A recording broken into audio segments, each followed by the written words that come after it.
You grew up in Missouri. That's right. And Mississippi That's during right. Oh, Jim good. Crow. You know that, huh?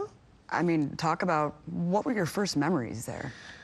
And my mother's favorite saying was, "Don't tell me nothing about Mississippi." You know, she despised it because, of course, I mean, one anecdote amongst many is, you know, if you're walking down the sidewalk and some person defined as white is coming in the direction, you have to step into the gutter, and if you don't, you might get killed. I mean, basically. Growing up in St. Louis, which was also a Jim Crow town, I remember there were places I couldn't go, restaurants. Like in many cities, such as Los Angeles, there were certain borders you could not cross in terms of white neighborhoods. And if you crossed those borders, it was like going into a foreign country. I mean, you could, you know, you didn't have a passport, and so you could be beaten.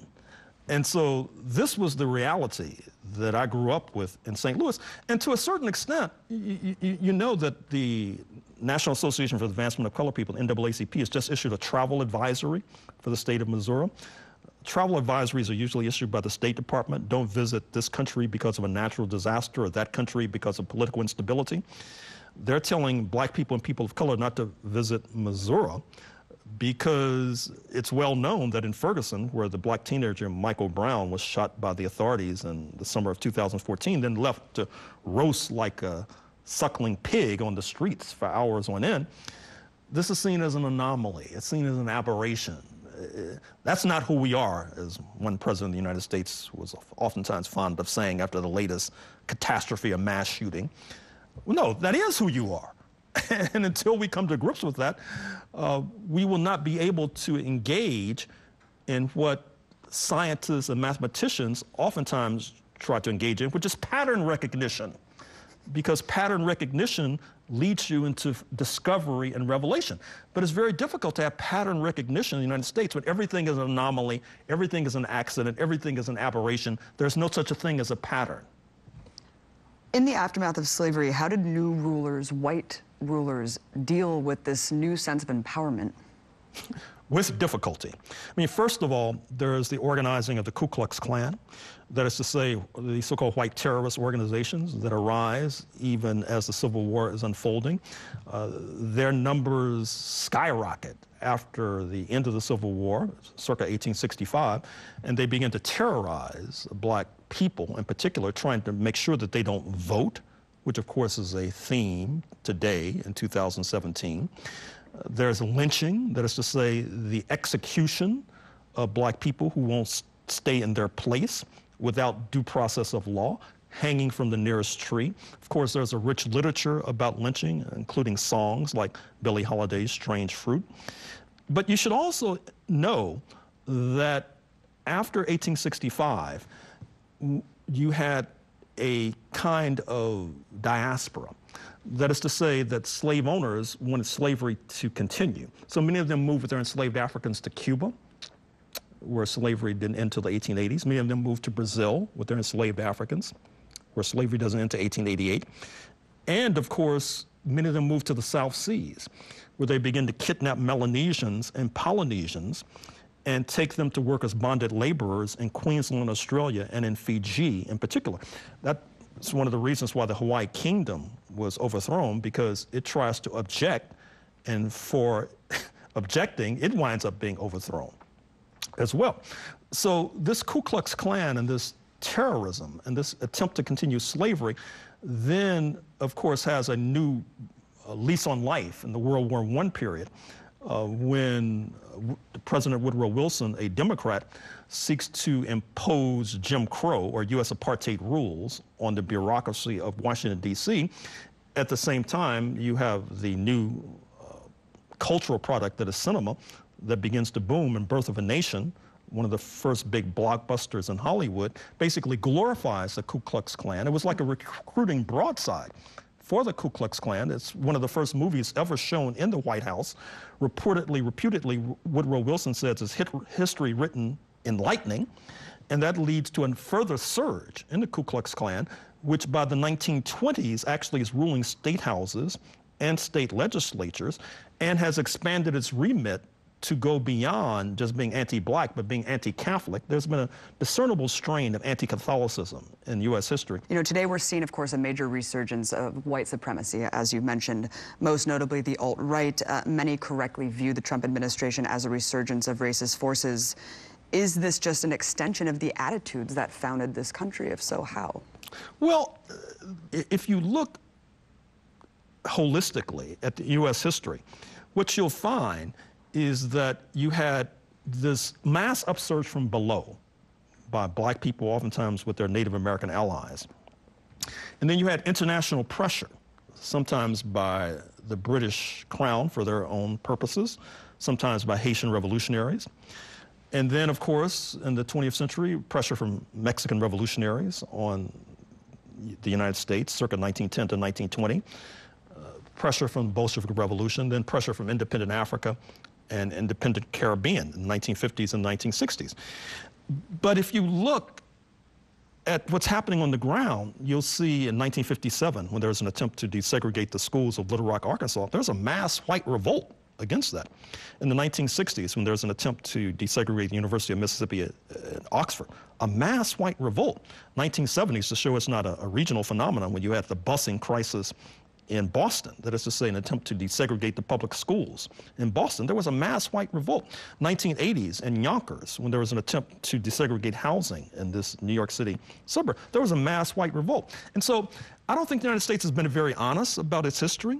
That is to say that, you know, you get the idea that, like in the 1950s with the rise of Martin Luther King, people said, I didn't know we would treat these Negroes so badly and so terribly. We need to do something about this. And it pricks the conscience of the nation. And then they move as one to pass civil rights laws in the 1960s, and then we live happily ever after. But I'm not sure if that, well, I am sure that that's an inaccurate assessment of what actually took place. That when you have a nation that's basically built on counter-revolution, not only built on counter-revolution, built upon a falsehood about liberty and democracy and equality, and you really never come to grips with that, well, Donald J. Trump is just a ticking time bomb waiting to explode. And finally, it did explode in November 2016. Part of the problem now, if I may, is that I salute the anti-Trump resistance and all of the activism that has been taking place in the United States of America since he got sworn in January 2017. But I see a lot of anger, but not that much analysis of how that happened. And anger will only take you so far. You need an analysis of how we got to this point so we can figure out a way how to get out of this crisis. And I don't see that much an analysis because I think a lot of people really, they have this very naive view of the United States. They want to cling to this idea of the founding fathers and the framers of the Constitution and this document that will live forever, when actually it was designed to encode the rights of slave owners and creditors. And so as long as you have these very naive ideas about how this country was founded, I mean, you know, in my community, we say that there should be this sort of yellow stripe, yellow ribbon all around the borders of the United States, signifying a crime scene, because it's based upon mass dispossession of Native Americans' land. And it seems to me, as long as you don't come to grips with that, well, then all other kinds of opportunism becomes very easily. Because if you can rationalize genocide and you can rationalize enslavement, well, you can rationalize anything. People don't want to look at the ugly reality that's staring from them in the mirror. And that's one of the reasons why we're stuck with this con man and this sexual predator and this buffoon and this neo-fascist in the White House. American exceptionalism is a hell of a drug. Oh my God, it's poisoned more minds than crack. Let's go back to the KKK. Mm-hmm. A lot of people say today, oh, the KKK and Nazism, that's not a thing anymore, that those people are you know, really minimal. What's your response to that? Well, first of all, they're not. I mean, they've had a resurgence, number one. Number two, well, first of all, with regard to the KKK, sometimes people want to see Trump as an anomaly, once again, an aberration. But obviously they haven't been paying attention. In 1991, a Klansman and a Nazi, David Duke, got 55% of the white vote in Louisiana running for governor. Repeat that again, 1991. 1991, David Duke, a self-proclaimed Nazi and Klansman, got 55% of the white vote running for governor of Louisiana. It took a massive turnout by black people in order to nip that campaign in the bud. And so when people sort of act like Donald J. Trump fell from the sky, they haven't been paying attention, which I understand, because if you start paying attention, it gets rather frightening. So it's better to just sort of go through life like everything is peachy keen. But I'm afraid that that's not the case. I'm sure you know that in states like Mississippi and Alabama, there's an amazing cross-class alliance. For the last half century, now going on almost 60 years, 9 out of 10 white voters have voted for the right, have voted for the Republican Party. And that only lessens, and then of course the Republican Party has won 55 to 57% of the white vote in every election since 1964. That rarely changes. Talk about, I mean, you know, when you see the imagery of the KKK marching in the thousands in DC, it's a very surreal image, you know, the videos of this. How did they morph and evolve in the different iterations after the war, after the Civil War, and after World War I? Well, as I said, they arise in the 1860s in part to persecute black people who they feel are becoming too uppity, who are trying to basically exercise their citizenship rights to vote, etc. And then they continued throughout the 19th century. Of course, in cities like Wilmington, North Carolina, which is on the Atlantic coast, there is a coup d'etat to overthrow a black-led government and chase out of town all the black officials. They had mostly, from their point of view, completed their dirty work by the end of the 19th century. But with, as I said, the rise of Woodrow Wilson, they have a new lease on life with Birth of a Nation. And then by the 1920s, they're marching in the thousands in Washington, D.C., have state houses, but then certain scandals cause their numbers to decline. But of course, they sort of morph in the 1930s into other kinds of Klan-like groups called the Black Legion, which are particularly strong in the state of Michigan and are fighting union organizing, in particular in the state of Michigan. Then they have another new lease on life in the 1950s with the anti-colonial stirrings in Africa, the Caribbean, which puts wind in the sails of black American protesters who start pushing against Washington. There's a major march on Washington in 1957, for example, which of course leads to a counter-reaction with the rise of the Ku Klux Klan once again in the 1950s and 1960s, and the execution of voting rights activists, particularly in Mississippi in 1964. And now, with the rise of Donald J. Trump, skipping over a few decades where they were also active, you see another sort of resurgence, not only of the Ku Klux Klan, but they have different names now, but the project is still the same. I mean, some people call them the alt-right, not seeing the United States as some sort of democratic experiment, but an experiment in constructing a white man's country that was only pushed back with extreme difficulty. And now, because that monster was really never defeated, ultimately. I mean, for example, the idea with regard to the U.S. Civil War, 1861 to 1865, is that the Confederacy was defeated militarily but not politically. And that's clear in the sense that there are Confederate monuments all over the place. Their ideology continues to percolate. Many would be shocked to learn that despite even the civil rights movement, you know, we're talking about well beyond Reconstruction, civil rights movement, it still took until the 1990s to see the first elected black governor. Why did it take so long to get political power? Well, it's been an uphill climb, I think, because of the political persecution that lies close to the heart of the founding of the United States of America. And even if you look at Donald J. Trump, if you look at some of the key documents on the rise of fascism, such as the writings of Georgy Dimitrov, the Bulgarian leader of the 1930s, who was fighting Hitler all across Europe during that time. The idea was that fascism is usually a response to the rise of a left. And rather than accede to that, the U.S. ruling class, or excuse me, a ruling class, will then try to repress that left by any means necessary, by enacting a naked, bloody dictatorship of the most terroristic and right-wing elements of society.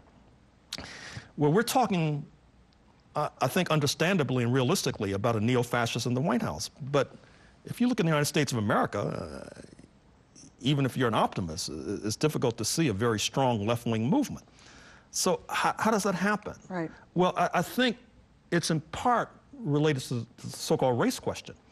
That is to say, even though Barack Obama was little more than the chief executive, the chief of the executive committee of the U.S. ruling class, and basically ruled in their favor and executed the war in Libya, which was a disaster from the point of view of Africa and the point of view of the common ordinary people in the United States.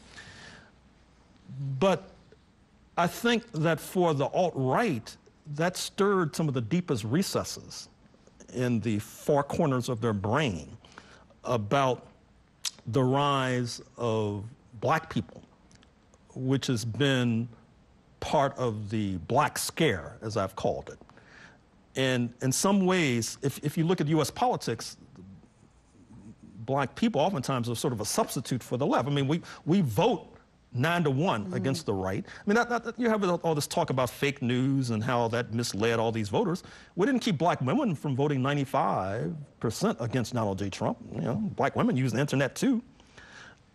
And so I think that this neo-fascism, in some sense, it's a reaction, a very distorted reaction to the Obama phenomenon. I mean, I don't think it's accidental that Donald J. Trump, he begins to catapult into prominence by this birther phenomenon, saying that Obama was not born in Hawaii, he was actually born in Kenya. And I think that has brought us to this point where we are today. And that it also helps to explain why there have been so few black, most of the black politicians are elected by black voters, like in Congress, for example. When Doug Wilder is elected governor of Virginia in the early 1990s, that's a very strange election because one of the reasons he is elected is because of his pro-choice positions, which helps to peel away some of the white women voters.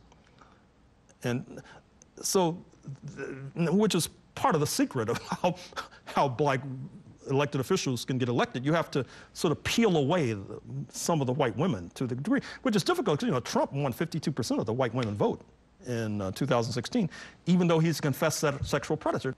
Where do you see it going? Well, it's difficult to say. Yeah. It's difficult to say. I mean, first of all, there are all these international crises. You know, especially with the elimination of the Voting Rights Act. Gutting this legislation. Well, as I said, you know, there's an attack on affirmative action, the attempt to root out black youth from colleges and universities. There's an attack on the Voting Rights Act, that is to say, trying to execute voter suppression and keep down the number of black voters. As already noted repeatedly during the past hour or so, there are these terroristic attacks by officers of the state against black people in the streets, shooting us down like dogs. And then there's this very overheated international atmosphere, which is not going to be very helpful. And, you know, usually, you know, I'm a political person, so I always like to end on an optimistic note, so to keep the people charging and surging forward. But once again, that becomes increasingly difficult to do, given what we're up against. Well, what is needed to really overcome systematic racism here in America? Well, certainly, as I said, we need more international solidarity. I mean, that's the historic lesson that I've tried to draw from the books that I've written, that without international solidarity, I might still be in an auction block in 2017, although I know that sounds like an exaggeration, but it's an exaggeration to make a point. Certainly, I think that this international solidarity should be manifesting itself at the United Nations in terms of human rights investigations of police terrorism in black communities. You need a similar kind of upsurge in the Organization of American States. You need a similar sort of initiative coming from CARICOM, the Caribbean community, with our friends in Jamaica, Barbados, Trinidad, etc. We need a similar sort of initiative coming from Addis Ababa, Ethiopia, and the African Union. Certainly, this effort by Telesur to have this kind of discussion needs to be multiplied. We need much more focus. We need the spotlight placed upon this human rights situation in the United States of America, because after all, certainly this would be for the benefit of myself and my community, but it's not solely that. I mean, it would also help to restrain the more bloodthirsty impulses emanating from Washington, D.C., which is now, in terms of this international situation, threatening to intervene in Venezuela.